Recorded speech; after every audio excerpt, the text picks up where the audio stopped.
भारत माता की। मंच पर उपस्थित भारतीय जनता पार्टी के प्रदेश अध्यक्ष श्रीमान सतीश उपाध्याय जी, भारतीय जनता पार्टी के प्रदेश प्रभारी और राष्ट्रीय उपाध्यक्ष श्री प्रभात झा जी, केंद्र सरकार में मंत्री श्रीमान मुख्तार अब्बास नकवी जी, भारतीय जनता पार्टी के राष्ट्रीय मंत्री श्री अनिल जैन जी, यहां के लोकप्रिय सांसद श्री मनोज तिवारी जी, पूर्वी दिल्ली की महापौर श्रीमती मीनाक्षी जी, प्रदेश के उपाध्यक्ष श्री कुलजीत चहल जी, दोनों जिले के अध्यक्ष महोदय और आज के कार्यक्रम में उपस्थित दोनों जिलों से उपस्थित बूथ के इंचार्ज भाइयों और बहनों, मित्रों, 2014 का वर्ष जो भारतीय जनता पार्टी के लिए अभी हमने जो 2014 का वर्ष गया, वो भारतीय जनता पार्टी के इतिहास में सुवर्ण अक्षरों से अंकित होने वाला वर्ष होने वाला, क्योंकि ये 2014 के वर्ष के अंदर 1950 से लेकर 2014 तक जनसंघ के लेकर भाजपा तक हमारी जो यात्रा हुई, उसमें हर एक कार्यकर्ता एक स्वप्न देखता था कि लाल किले की प्राचीर से भारतीय जनता पार्टी का एक प्रधानमंत्री पूर्ण बहुमत के साथ इस देश पर को संबोधित करे। और 2014 के वर्ष में हमारे स्वप्न पूरा हुआ है। भारतीय जनता पार्टी के नेता नरेंद्र भाई पूर्ण बहुमत के साथ इस देश के प्रधानमंत्री बनकर इस देश पर आज शासन कर रहे हैं, देश की बागडोर को संभाल रहे हैं। इसी 2014 के वर्ष के अंदर और 4 चुनाव आए। महाराष्ट्र का चुनाव आया, हरियाणा का चुनाव आया, झारखंड और जम्मू कश्मीर का चुनाव आया। इन सभी चुनावों में भारतीय जनता पार्टी की अप्रत्याशित विजय हुई है। 3 राज्यों में भारतीय जनता पार्टी के मुख्यमंत्री बन गए हैं और जम्मू कश्मीर में हम सबसे ज्यादा मत प्राप्त कर सबसे बड़ी पार्टी बनकर बाहर आए। ये 2014 का वर्ष भारतीय जनता पार्टी के लिए विजय वर्ष के लिए जाने जाने वाला है। और 2015 के वर्ष की शुरुआत में ही भारतीय जनता पार्टी का विजय रथ पूरे देश का भ्रमण कर दिल्ली में आकर खड़ा है और आज दिल्ली के अंदर चुनाव चल रहा है। मित्रों, मुझे भरोसा है भारतीय जनता पार्टी के कार्यकर्ताओं पर दिल्ली के अंदर भी 2/3 बहुमत से भारतीय जनता पार्टी की सरकार बनने जा रही है। भारतीय जनता पार्टी की सरकार बनने के कई कारण हैं, कई मुद्दे हैं। भारतीय जनता पार्टी ने जिस तरह से 8 महीने सरकार चलाई है, जिस तरह से दिए हुए वादों को निभाया है, उसके आधार पर भी सरकार जीत सकती है। दुनिया का सबसे लोकप्रिय नेता आज भारतीय जनता पार्टी का नेतृत्व कर रहा है। नरेंद्र भाई के नाम पर भी हम पूरा चुनाव जीत सकते हैं। मगर इस बार हमने तय किया है कि इस चुनाव को, दिल्ली के चुनाव को भारतीय जनता पार्टी अपने बूथ प्रमुख और पन्ना प्रमुख की ताकत के आधार पर जीतना चाहती है, आपकी ताकत के आधार पर जीतना चाहती है। और यही हमारी परंपरागत रणनीति। बीच में कुछ समय के लिए हम ये हमारी परंपरा को भूल गए। ये हमारी परंपरा लुप्त हुई थी। आज फिर से उसी डगर पर चलते हुए देश के अंदर हम एग्जाम्पल बिठाना चाहते हैं कि बूथ के आधार पर, पन्ना प्रमुख के आधार पर, संगठन के आधार पर कैसे चुनाव जीता जा सकता है, वो देखना है तो दिल्ली के चुनाव को देखो। और इसी तरह से विगत 2 महीनों से दिल्ली की प्रदेश भारतीय जनता पार्टी पूरे प्रदेश के अंदर बूथ इंचार्ज और पन्ना प्रमुखों की हत्या करना में लगी थी। मैं प्रदेश के अध्यक्ष श्री सतीश उपाध्याय और उनकी टीम को अभिनंदन देना चाहता हूं कि आज ये मेरा अंतिम सम्मेलन है।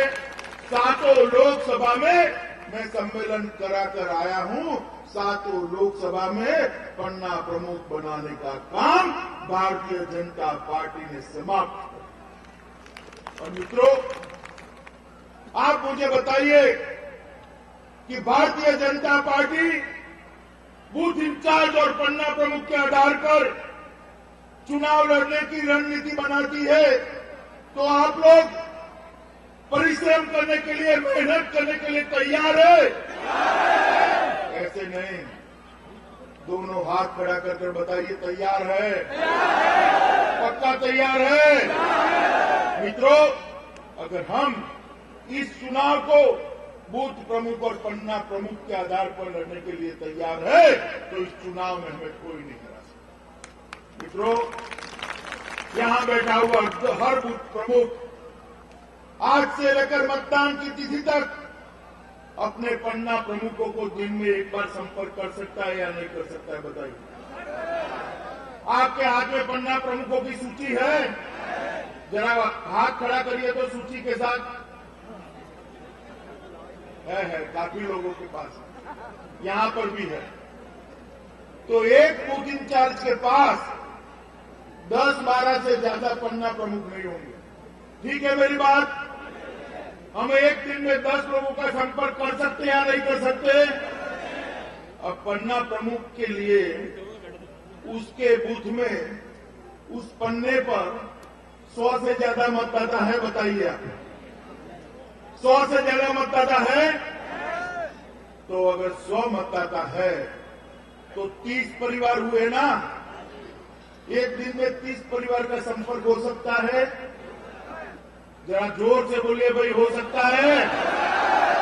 अगर हर पन्ना प्रमुख अपने 30 परिवार का संपर्क कर लेता है तो भारतीय जनता पार्टी का कार्यकर्ता हर रोज दिल्ली के हर मतदाता का संपर्क कर नरेंद्र मोदी का संदेश लेकर वहां जा सकता है। और यही रणनीति के आधार पर इस बार भारतीय जनता पार्टी चुनाव जीतना चाहती है। मित्रों, चुनाव तक 4 लोक संपर्क अभियान का आयोजन किया गया है। आपको तिथियां बाद में बता देंगे। वो चारों दिन सुबह 8 से 11 तक और शाम को 7 से 10 तक, ये 6 घंटों में भारतीय जनता पार्टी का कार्यकर्ता हर दिल्ली के मतदाता के साथ पहुंचकर भारतीय जनता पार्टी का संदेश लेकर जाए। और उसके साथ बात करते करते, चाय पीते पीते, भाई मतदान के दिन कहाँ है, कहीं बाहर तो नहीं है, मतदान का कार्ड तैयार हुआ है या नहीं हुआ है, और कोई प्रूफ की जरूरत है तो वो है या नहीं है, कितने बजे मतदान करने जाओगे, ये सारी चीजों की लिस्ट आउट कर अपने पन्ने के सभी मतदाताओं को अपने साथ जोड़ने का काम करें। और उसी के आधार पर हम चुनाव के दिन भी मतदान कराएंगे। मित्रों, जब हम ये यंत्रणा खड़ी कर देते हैं तब आप समझ लीजिए कि झूठ की ताकत पर चुनाव लड़ने वाले हमारे सामने चुनाव नहीं जीत सकते। इस चुनाव में भारतीय जनता पार्टी का मुकाबला किसके सामने है? किसके सामने है? आम आदमी पार्टी के सामने है। कहीं कोने में कांग्रेस भी खड़ी है। मगर ये आम आदमी पार्टी वो भारतीय जनता पार्टी का अब मुकाबला नहीं कर सकती, क्योंकि गत चुनाव में तो झूठ के आधार पर थोड़ी बहुत सीटें आ गई। बहुमत हमारा ज्यादा था, मगर उनको कुछ सीटें मिल गई थी। झूठ बार बार काम नहीं आता, झूठ के पैर नहीं होते। मैं आपको जब बताना चाहता हूं कि आम आदमी पार्टी झूठे वादों के आधार पर चुनाव लड़ना चाहती है, भारतीय जनता पार्टी का नारा है हमने जो कहा था वो किया, और आम आदमी पार्टी का नारा है हमने जो कहा था वो हमने कभी नहीं किया। इसके आधार पर वो चुनाव लड़ना चाहता। मैं कुछ बातें आपको बताना चाहता हूं, आप हाँ या ना बोलना बोलेंगे? आप बताइए, अन्ना के आंदोलन के वक्त अरविंद केजरीवाल जी ने कहा था या नहीं कहा था कि मैं कभी राजनीति में नहीं आऊंगा? आज राजनीति में आ गए हैं ना, आ गए ना, तो समझ लीजिए पहली वादा खिलाफी उनकी है। चुनाव के वक्त उन्होंने कहा था मैं भारतीय जनता पार्टी और कांग्रेस का साथ नहीं दूंगा। कहा था या नहीं कहा था? जैसे ही कुर्सी नजदीक आई, वादा तोड़कर कांग्रेस का साथ लेकर कुर्सी पर टप कर बैठ गए। बैठे या नहीं बैठे? बैठे ना। उन्होंने कहा था कि एक कॉमनवेल्थ गेम के अंदर शीला दीक्षित ने बहुत बड़ा करप्शन किया है, और एक बहुत बड़ा दस्तावेज बताते थे, इतने सारे पेजिस का रिपोर्ट है, आम आदमी की सरकार बनती है तो तुरंत शीला जी को जेल में डालेंगे। कहा था या नहीं कहा था? 49 दिन रहे, एफआईआर बनाई शीला जी के सामने, जो कहा था वो कहते थे मैं तो आम आदमी हूं। शपथ लेने के लिए सारे विधायक और खुद अरविंद भाई मेट्रो ट्रेन से गए थे, याद है ना? अभी कभी मेट्रो में दिखाई पड़ते हैं? दिखाई पड़ते हैं? फिर से एक बार वादा तोड़ा। चुनाव का तब कौन सी गाड़ी लेकर घूमते थे बताइए? वैगनर। अब कौन सी है? टवेरा भी है, और SU4 क्या होता है वो? SU4 भी है। ये वैगनर से फॉर्च्यूनर की जर्नी उन्होंने 49 दिन में करी। 49 दिन में की ना। अब अगर उनको 5 साल का शासन देते हैं तो उनके घर के सामने एरोप्लेन पार्क करेंगे, एरोप्लेन पार्क करेंगे।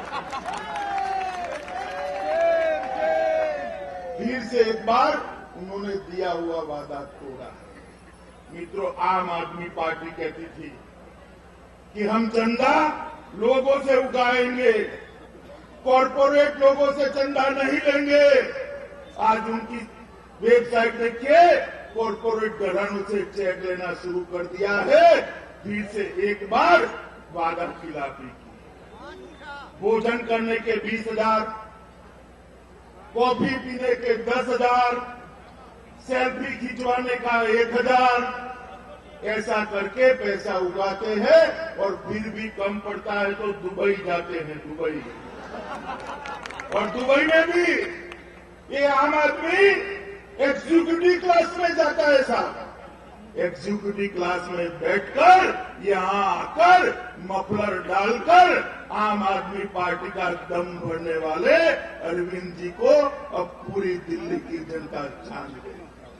मित्रों, उन्होंने कहा था कि हमारे शासन के अंदर एक भी रेड नहीं। फिर एक बार सफेद झूठ। उनके शासन के अंदर दिल्ली के व्यापारियों के ऊपर 150 से ज्यादा रेड हुई है। उन्होंने कहा था कि हमारे शासन के अंदर हमने 5665 करोड़ का टैक्स वसूल किया है। फिर एक बार झूठ। उनके शासन में 5665 करोड़ का टैक्स नहीं आया, उनके शासन में सिर्फ 2033 करोड़ का टैक्स आया है। मित्रों, उन्होंने कहा था कि अगर मैं मुख्यमंत्री बनूंगा तो हर सप्ताह एक बार लोक दरबार का आयोजन करूंगा। कहा था या नहीं कहा था? कहा था या नहीं कहा था? एक भी लोक दरबार करा और भागकर सचिवालय की छत पर चढ़ गए। बाद में कभी लोक दरबार नहीं किया, न अब लोक दरबार करने का नाम लेते। दिल्ली की जनता को कहना कि एक एक वादा कर कर ये आदमी मुकर गया है और फिर से आज आपका मैंडेट लेने के लिए दिल्ली की जनता ने मुख्यमंत्री बनाया था। 50 दिन के अंदर ही यहां से भाग गए, क्योंकि उनको देश का प्रधानमंत्री बनना था और पहुंचे वाराणसी। वाराणसी जाकर कहा आप मुझे सांसद बनाइए। वाराणसी की जनता ने पूछा भाई आप तो दिल्ली चले जाएंगे? मैं कभी दिल्ली नहीं जाऊंगा। वाराणसी से चुनाव हारे, मुख्यमंत्री पद भी गया, सांसद भी नहीं बने और आज तक वो वाराणसी भी कभी नहीं गए। आप ये सब चीजें दिल्ली की जनता को बताएंगे? बताएंगे या नहीं बताएंगे? इन्होंने बिजली और पानी मुफ्त में देने का वादा किया था, वो वादा अभी पूर्णतया पूरा नहीं कर पाए। उन्होंने कहा था कॉन्ट्रैक्ट लेबर को हम परमानेंट करेंगे, आज तक कॉन्ट्रैक्ट लेबर को परमानेंट नहीं किया। उन्होंने कहा था कि झुग्गी झोपड़ियों की जगह मकान देंगे, आज तक कुछ नहीं किया। उन्होंने कहा था ये अनधिकृत कॉलोनियों को हम अधिकृत करने के लिए कानून लेकर आएंगे, उन्होंने तो नहीं किया। मगर भारतीय जनता पार्टी की सरकार ने अनधिकृत कॉलोनियों को अधिकृत करने के लिए अध्यादेश लेकर बहुत बड़ी राहत दिल्ली की जनता को दी है। मित्रों, मोदी जी के नेतृत्व में जो सरकार चल रही है, उसने जो हमने वादे दिए थे, वो सभी वादों की पूर्ति के लिए एक विशेष प्रयास है। हमने कहा था कि हम महंगाई को समाप्त करेंगे। 10 साल के कांग्रेस के शासन के अंदर कभी पेट्रोल और डीजल के दाम कम हुए तो बताइए। हमने 8 महीने के अंदर 11 बार पेट्रोल और डीजल के दाम कर लोगों को राहत देने का काम किया है। जो महंगाई 6.7% से 7% के बीच में रहती थी, इसको 0 और 1.5% के बीच में लाकर हमने दिल्ली के हर परिवार के बजट में 1500 से 4500 रुपए की बचत हो, इस तरह का काम ये भारतीय जनता पार्टी की सरकार है।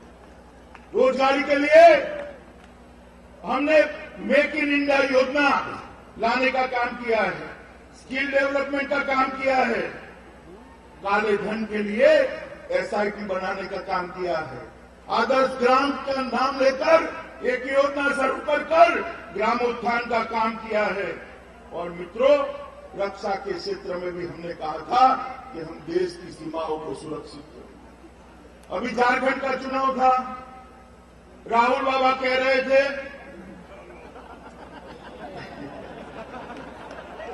अरे हंसो मत यार, राहुल बाबा कह रहे थे कि देश की सीमाएं सुरक्षित नहीं है, पाकिस्तान गोलीबारी कर रहा है, मोदी जी क्या करें? राहुल बाबा, आपको मालूम नहीं है, आपकी आंख पर इटालियन चश्मा चढ़ा हुआ है, आपको दिखाई नहीं पड़ता। क्या फर्क हुआ है? जब आपका शासन था, मनमोहन सोनिया की सरकार थी, तब देश की सीमाओं पर गोलीबारी होती थी तो उसकी शुरुआत पाकिस्तान की फौज करती थी और उसकी समाप्ति भी पाकिस्तान की फौज करती थी। मगर आज भारतीय जनता पार्टी के राज में, हमारी सरकार के समय अगर गोलीबारी होती है तो उसकी शुरुआत तो पाकिस्तान की सेना करती है, मगर उसका अंत हिंदुस्तान की फौज करती है।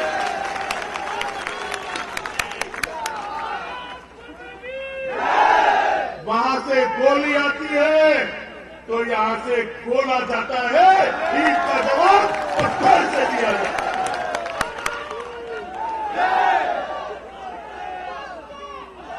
ये भारतीय जनता पार्टी की सरकार है मित्रों।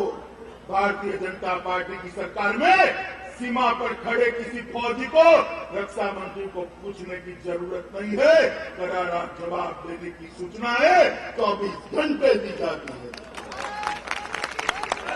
मित्रों, मोदी जी के राज में विकास दर में वृद्धि हुई है, महंगाई कम हुई है, कोल ब्लॉक का आवंटन पारदर्शी तरीके से किया है। कांग्रेस के राज में 15 से ज्यादा घोटालों की सूची बनी थी। भारतीय जनता पार्टी के राज में कोई एक भी घोटाला निकाल कर नहीं गए, एक भी घोटाला। और मैं आपको विश्वास दिलाता हूं मित्रों, 2019 में फिर से मैंडेट लेकर लेने जाएंगे, तब तक भारतीय जनता पार्टी के खाते में एक भी घोटाला नहीं होगा। शुद्ध पारदर्शिता से हम सरकार चलाने वाले लोग। राहुल जी पूछते हैं क्या फर्क पड़ गया है। पहले जब देश के प्रधानमंत्री मनमोहन सिंह विदेश जाते थे, मालूम है ना आपको? मालूम है? किसी को मालूम पड़ता था क्या? वहां कोई उनको पूछता था क्या? आज नरेंद्र भाई अमेरिका जाते हैं, ऑस्ट्रेलिया जाते हैं, जापान जाते हैं, भूटान जाते हैं, नेपाल जाते हैं, फिजी जाते हैं। हजारों की भीड़ नरेंद्र भाई का स्वागत करने के लिए एकत्रित होती है। और ये स्वागत नरेंद्र मोदी का नहीं है, ये स्वागत भारतीय जनता पार्टी का नहीं है, ये स्वागत देश की 125 करोड़ जनता का स्वागत है। नरेंद्र भाई ने देश का सम्मान दुनिया में बढ़ाने का काम किया है। पहले जब प्रधानमंत्री जाते थे तो साथ में 2 टाइप की अंग्रेजी कागजों का भाषण होता था और पढ़कर बोल जाते थे।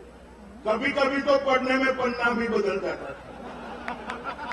मगर नरेंद्र भाई चाहे अमेरिका हो, चाहे ऑस्ट्रेलिया हो, चाहे यूएन की जनरल असेंबली हो, धारा प्रवाह हिंदी में भाषण करते हैं, तब हर भारतीय का मन देश की राष्ट्रभाषा के गौरव से गदगदित हो जाता है। ये काम भारतीय जनता पार्टी ने किया। भारतीय जनता पार्टी की सरकार देश की जनता की अपेक्षाओं के हिसाब से चली और उसी के कारण हम भरोसा रखते हैं, चुनाव कहीं पर भी आए, विजय भारतीय जनता पार्टी की होने वाली है। आज मैं आपको कहने आया हूं, आपके भरोसे से ये चुनाव को लड़ना है। आपके भरोसे पर इस चुनाव की रणनीति बनी है। आप किसी एमएलए के प्रत्याशी के सामने मत देखिए, कौन मुख्यमंत्री बनेगा वो मत सोचिए। आप जब जाए तब एक राजनीतिक दल को विजयी बनाने जाए हैं, ऐसे भाव से मत जाइएगा। आप जब लोक संपर्क के लिए जाइए, चुनाव में काम करने के लिए जाइए, तो दिल में गौरव लेकर जाइएगा कि भारत माता को विश्व गुरु के स्थान पर बैठाने के लिए हमें काम कर रहे हैं। भारतीय जनता पार्टी को विजयी इतने गौरव के साथ लोगों के बीच में जाकर मोदी जी की बात कर किरण बेदी का नाम लेकर हम चुनाव में जाए, विजय हमारी निश्चित। इनको अभी बहुत तकलीफ पड़ी। उनको ये था कि भाई हर बार बोल बोलकर झूठ बोलकर चलाएंगे।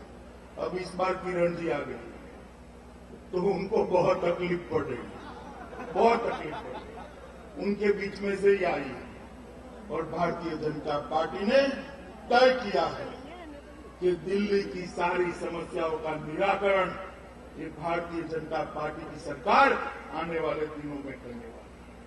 और दिल्ली को दुनिया के अंदर सबसे अच्छी राजधानी बनाने का काम भी भारतीय जनता पार्टी की सरकार। मित्रों, कोई ज्यादा बात नहीं करनी। आप मुझे बताइए कि आप लोग भारतीय जनता पार्टी को विजयी बनाने के लिए परिश्रम करने के लिए तैयार है? आने वाले दिनों में पार्टी की योजना से हर मतदाता का संपर्क करेंगे। मतदान के दिन हर एक को मत देने के लिए प्रेरित करेंगे। कमल के निशान पर बटन दबाने के लिए हमारा विचार उनके सामने रखेंगे। तो मेरे साथ दोनों हाथ खड़े करके बोलिए, भारत माता की, भारत माता की, भारत माता की, वंदे मातरम।